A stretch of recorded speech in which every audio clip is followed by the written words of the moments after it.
What's going on, everyone? It's your boy, Ernest Dove, the favorite resident Twitter X prospect hugger for all things Mets. I wanted to make another video, perhaps as a way to cope on my end. So hopefully I talk to cope it away, and hopefully you guys can listen to feel better following the Senga news. But I wanted to make a new updated video of some of the hot sheets, talk about the minor leaguers all the way down from DSL all the way up to picking one of my favorites in AAA, just to kind of give some updates, insight, small little intel that I can on certain players based on what I'm hearing throughout the Mets organization, and talk about the guys, who's hot, who's not. But mostly now, this is going to be the who's hot video. So hopefully not too much negativity for me on some of the players. So let me get started. I want to start way down the DSL, a guy or a kid I've been talking about since last year, who's still only 17 years old, is infielder Keiver Garcia, who during this season now in DSL coming to an end or closing out, he's got a 410 on base percentage, 21 walks, 24 Ks. He has 10 stolen bases in 35 games.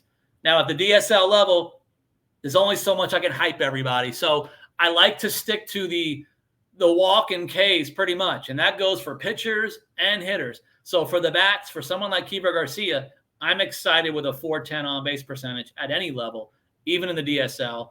You got to love the start. You got to love his age.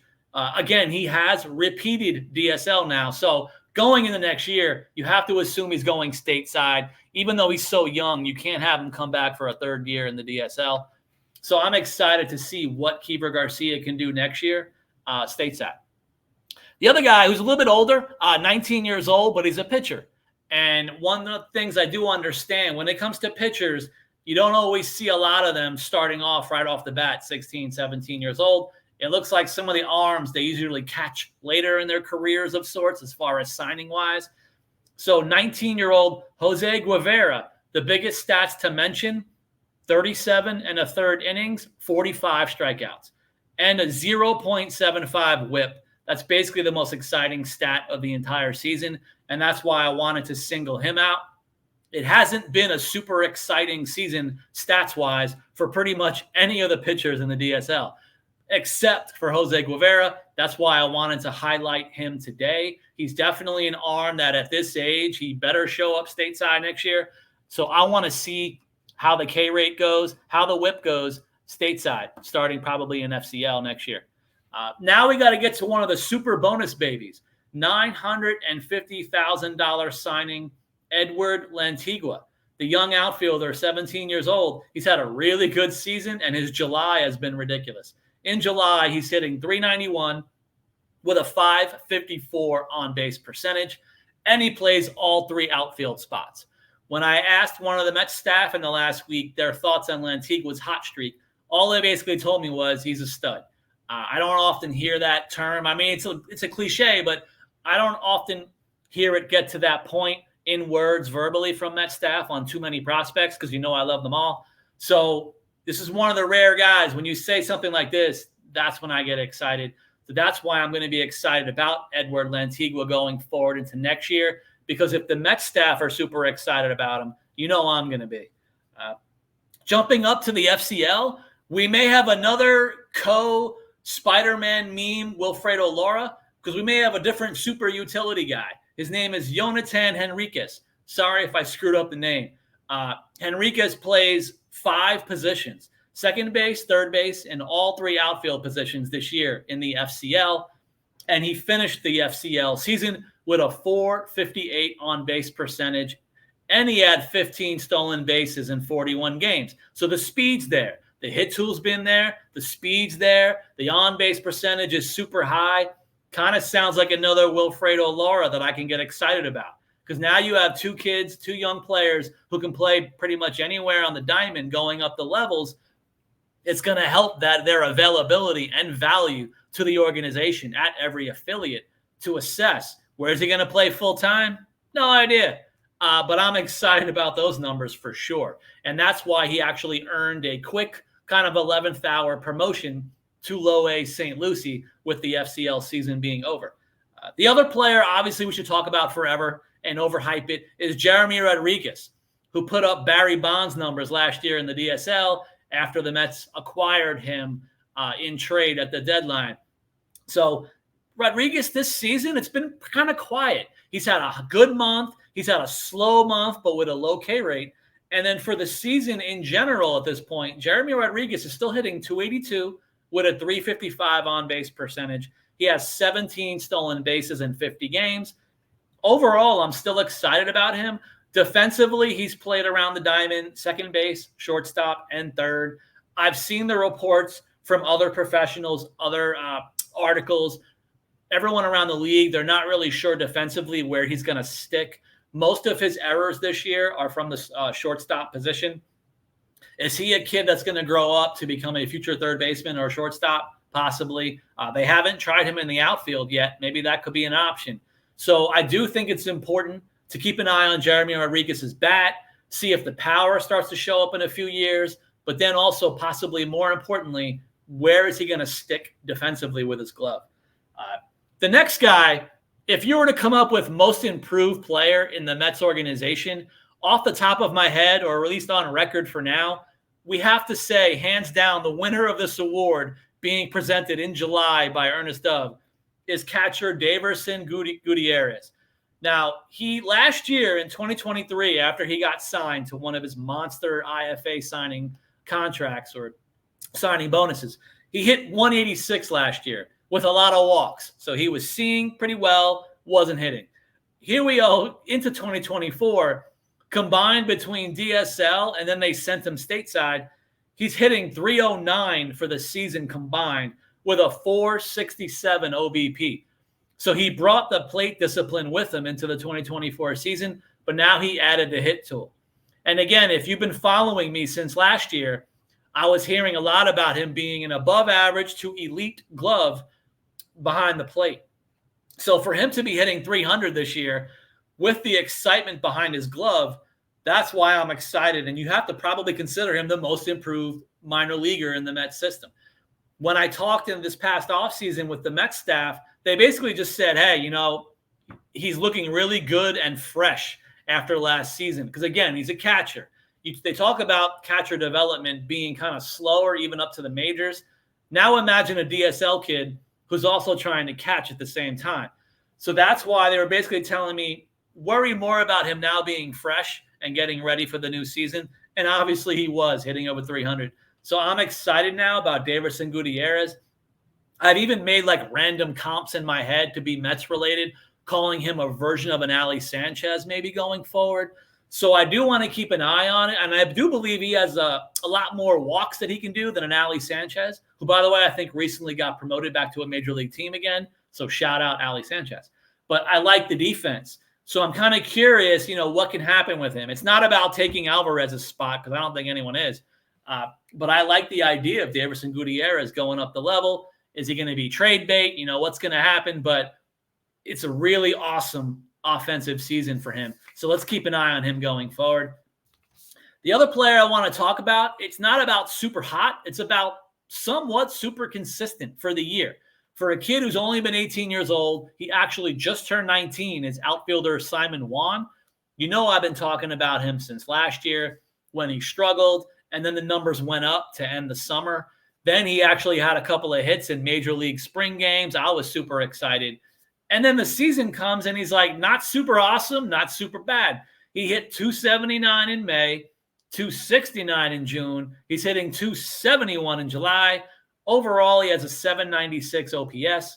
And again, he's someone who for 90% of the season was playing as an 18-year-old stateside. So I'm still happy with the overall numbers. He was a former super bonus baby, so he got a lot of money to sign with the Mets.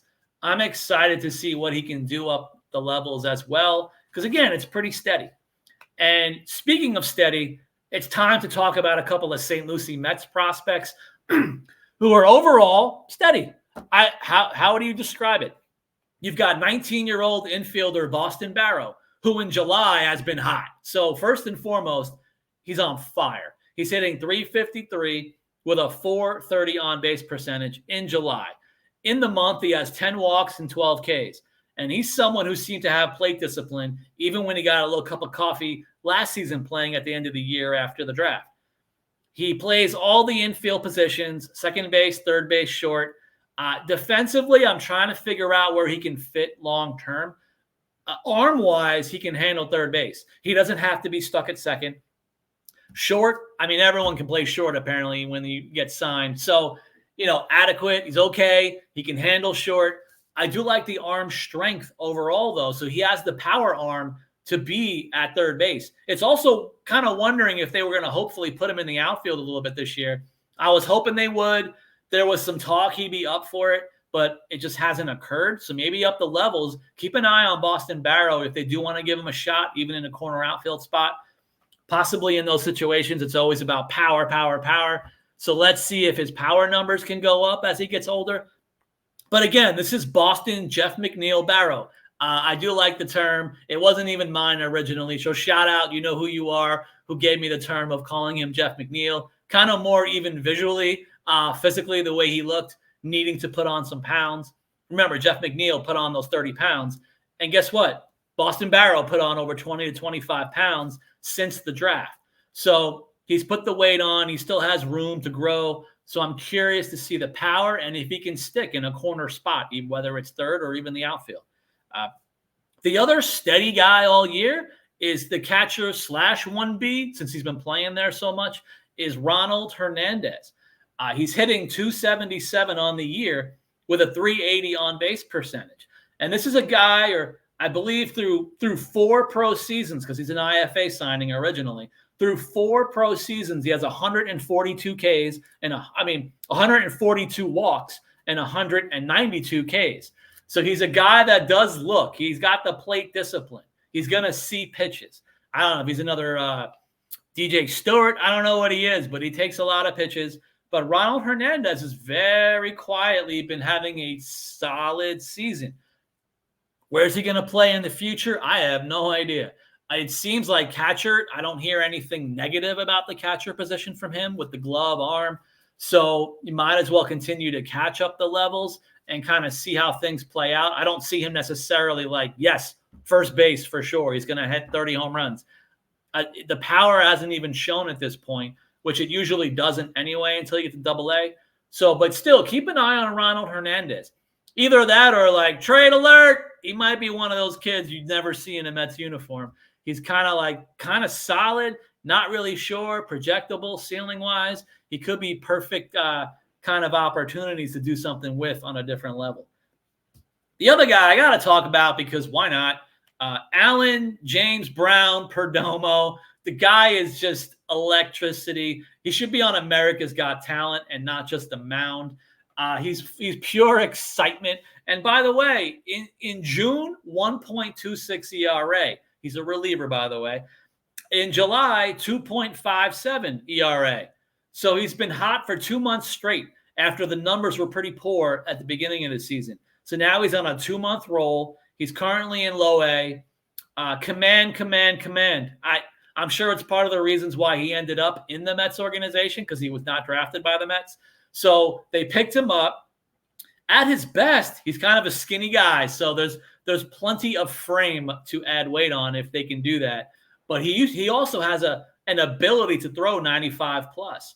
So maybe with some strengthening, a little bit of weight gain, can he get the walk rate down to the point of being seen as a true, legit prospect? Because, again, I've even talked to people way up high in the Mets organization, and I was like, if this guy could ever get close to Queens, people are going to be buying his jersey. So Alan James Brown Perdomo, please continue a hot streak into next season, because I tell you, if this man shows up at Queens, there's going to be memes directly about him, and he's going to bring excitement to the entire organization. Continuing up at the low A, high A level, one of my favorites all year, I've been talking about him, Nick Morabo.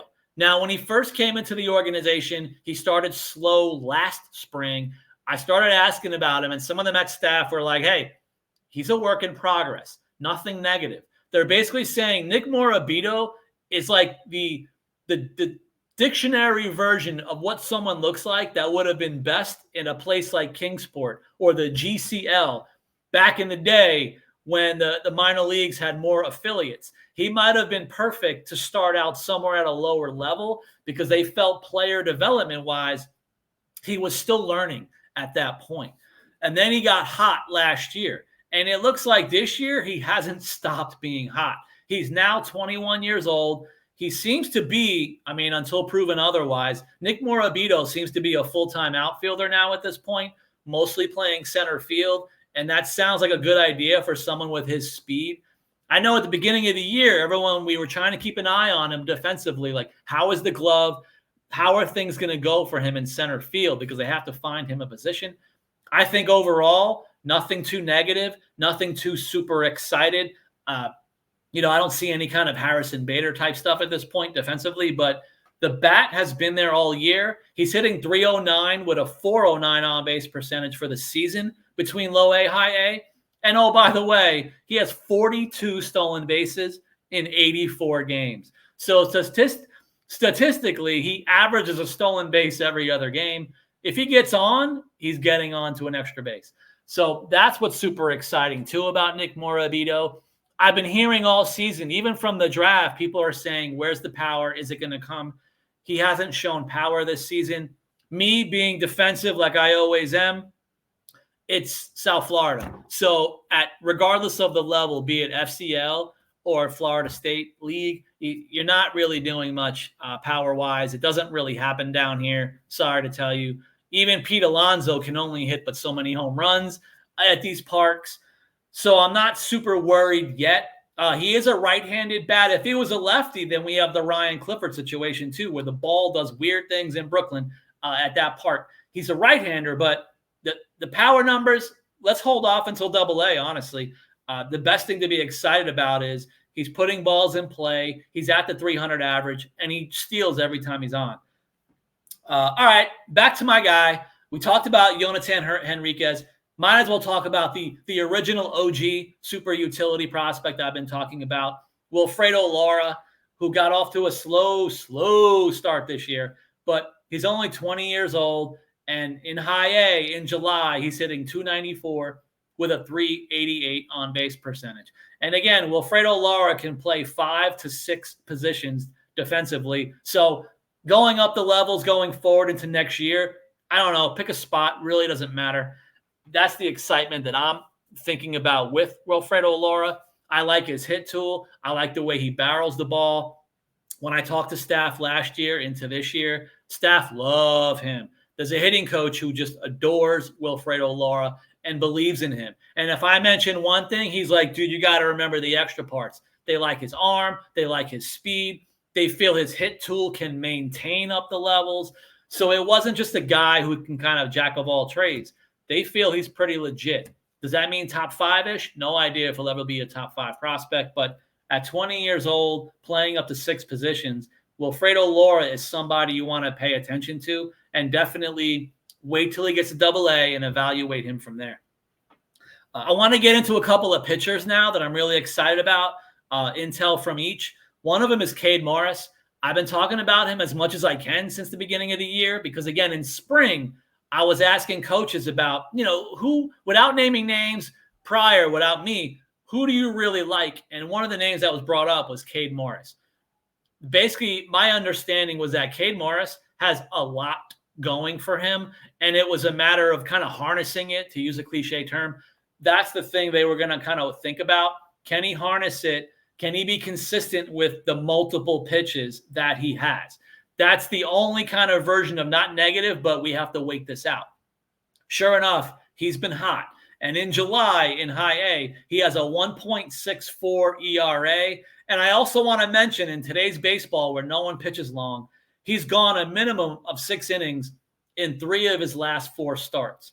And then for the year, he's got 92 innings pitched already, which is pretty high at this point, especially for a minor leaguer. I think I'm almost most excited about him closing in on 100 innings. He's got 92 in the 3rd innings, 95 strikeouts, and a .233 opponent average.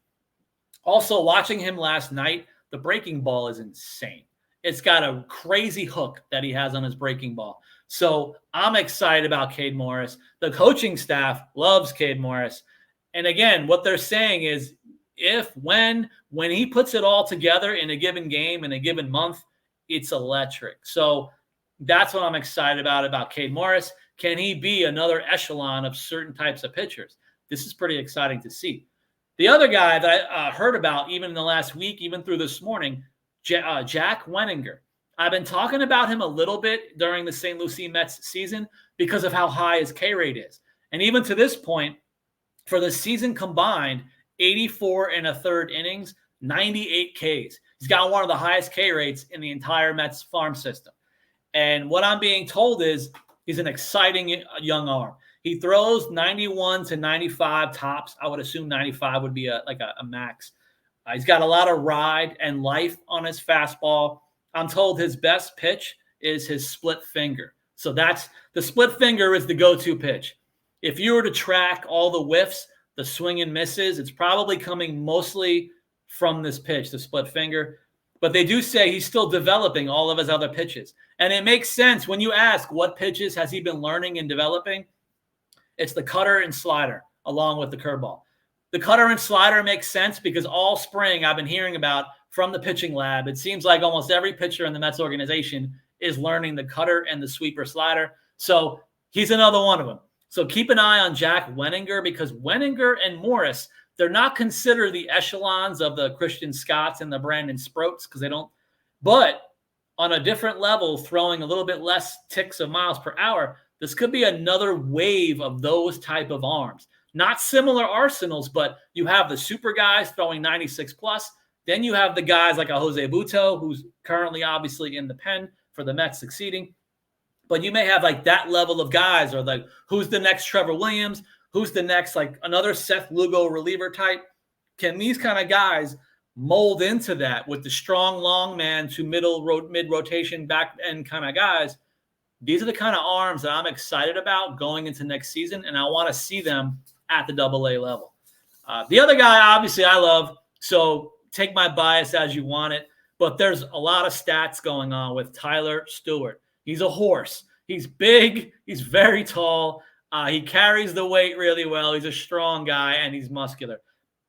In July, Tyler Stewart has a 1.96 ERA.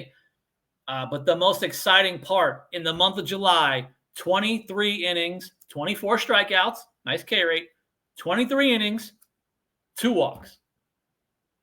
And this is at the AA level. So when you have a guy on a streak of throwing 23 innings with 2 walks at the AA level, and his ERA is 1.96, so he's not getting tagged, that's why I'm excited about Tyler Stewart. I've been saying it all year, me and my bias. Why are we not talking enough about Tyler Stewart?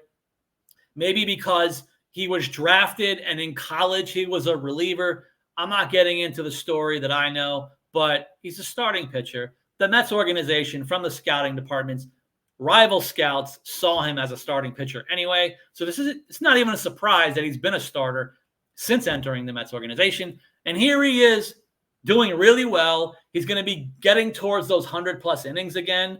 Back-to-back in the Mets organization, which is also good going forward because next year, if you have a Tyler Stewart and a need like that, he won't be like Christian Scott. If you call up a Tyler Stewart in 2025, he's not going to be pitching 3-4 inning outings to be able to last into October anyway.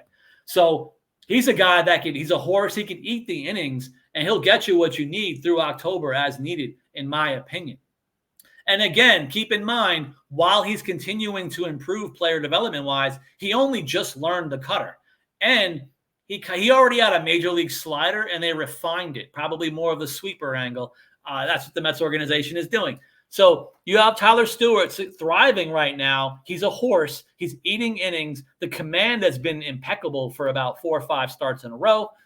And he's actually just learning something new. So the grip and everything else with the cutter, it might even get even better next year. After that, you got to talk about the bat, Ryan Clifford, the big red dog. He's hitting 328 in July with a 408 on-base percentage. He's got 12 extra base hits in 67 at-bats. And again, everyone's trying to figure out what the comps are for him. Is he like using Mets related? Is he the next Lucas Duda? I mean, maybe. It's a pretty interesting kind of version of a comp. I don't like the idea of being a Gallo type guy because, by the way, Gallo is much better off defensively. Let's get that out of the way. But I don't think Ryan Clifford is going to be the type of guy like a Gallo hitting 200. I think Ryan Clifford could hit a little bit more. And again, small sample size July, he's hitting 328. And by the way, I think he just turned age 21. So he's been playing most of the season at 20 years old for a guy who's been hovering around a 900 OPS all year at age 20 at the show me level of AA. So I don't necessarily see that as one of those future 3 outcome guys of the K, the walk, and the homer. I think the doubles are there. I think the hit tool can be a little bit better than someone like a Gallo with not as much defense. Because again, defensively, does Ryan Clifford have to be a first baseman? It's not really my position to just decree it with a gavel, but it looks like he may be best suited at first base long-term, full-time. We'll see what the Mets organization want to do, because when the bat is this talented, I don't think he needs to spend much more time in AA. So if he shows up in Syracuse next year, you got to give him a full-time position. I don't see him as a bench player anyway, so they got to make some kind of decisions. I don't think he's going to be a DJ Stewart where they kind of play him a little bit here and there. So everyday guy needs an everyday position. It might be first base. We can start debating what that means based on someone who's playing first base for the Mets. Let's wait till next year. Worry about that good problem when we can get to it. The other guy I want to talk about, again, bias alert, Paul Gervais. I've loved Paul Gervais since last year, last spring, when staff were telling me keep an eye on Paul Gervais. They said, listen, he's a work in progress. If he puts it together, he's insane. And I guess obviously what they meant was command. Location, location, location. And when I interviewed Paul Gervais during this past kind of offseason, he admitted that's all I'm focused on. Command, command, command. During the month of July, he's had 7 appearances. 6 of the 7 appearances are scoreless appearances. Some of them are very quick outings with a really good command, but the walks are still kind of there. On the season, opponents are hitting 163 against Paul Gervais. So again, this is what we got here. Pretty much his pro career in the minors looks like a guy who's always a sub 200 opponent average. It is what it is. They can't really hit him. The idea is, can he hit the spots? That's going to be the thing to keep thinking about and looking at with Paul Gervais, because as a ceiling, I see Paul Gervais as a 7th to 9th inning guy. That's how I see it. I don't see him as a guy doing the middle relief stuff. I don't see him eating innings in the 5th and 6th to get teams through a blowout. I see a back-end high-leverage guy. But again, where's the walk rate going to go to eventually? But this is still a guy to be excited about. I thought by now he should have been in AAA. It's my opinion. I'll debate anybody on this. I understand the needs and all the injuries, especially with the pen. So they're just taxi squatting like 5-6 guys at a time. So maybe Paul Gervais has to wait his turn. But getting into next year, I don't think you may have to wait much longer. You may see Paul Gervais next year because it might be just too enticing to see with command. The other guy to bring up, you know what? I make one of these videos and I say Kevin Parada is just going down. And then ever since the video for the month of July, catcher Kevin Parada is hitting 323 with a 408 on base percentage. The K rate is still pretty high, 23 Ks and 62 at-bats. It always could be something to think about or at least look at, even at a minor league level, how the Ks translate to AAA and the majors. But he's hitting 323 in July. I like the hot streak. Still don't see a lot of power at this point as far as a lot of home runs, but he is showing more power. So now I want to get excited about Kevin Parada again. If you guys can kind of force it on me as well, because I feel like I kind of lost hope for about a month or two, even talking with the organization. I'm like, someone tell me there's hope. This might be the hope that we're looking at. And again, even with Daverson Gutierrez, who's years behind him, no one's replacing Alvarez, but there's going to be a catching position still needed. And we see what Terrens is doing. Who can be the next Terrens? Could it still be Parada? Do we wait on a kid like a Gutierrez? Do we wait on my favorite, Giovanni Rodriguez, who I say is going to be a star, even though he's hitting under 200? We'll fight that battle next year. Kevin Parada, I want to see. He seems to still be making adjustments. How much of the power will show? And again, the whole thing, pop time, arm strength, we're going to have to figure that out again going into next year. But I definitely want to see Kevin Parada in AAA next year, and then we'll go from there. Unless he's traded. I mean, we'll see. The last guy I wanted to talk about, just because I talk about him way too much and I want to keep overdoing it, Wilin Ramos. He's got a 1.35 ERA in July for the Syracuse Mets. I have to say, and again, now, during the 2023 season, opponents hit 177 against him. The 2024 current season, they're hitting 223 against him. Nobody hits him. The issue with Wilin Ramos in his pro career prior to being with the Mets organization has always been command. And it just seemed like 2024, as I've been posting things online, he's had a career year with the walk rate. And then right when I say it, the walk rate has gotten worse in the month of July, 7 walks in 6 innings. That's a concern. Like, what happened? Why did the command disappear all of a sudden in July? I want to definitely keep an eye on that.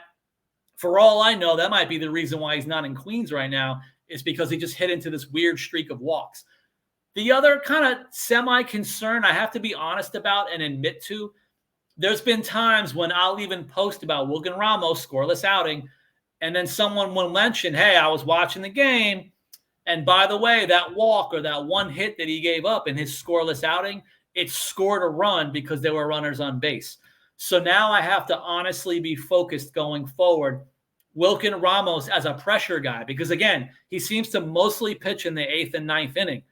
That would be a setup man and closer situation. He seems to have the stuff to be a setup man and closer. But Wilin Ramos seems like he keeps allowing inherited runners to score one way or another. And that obviously it can't happen.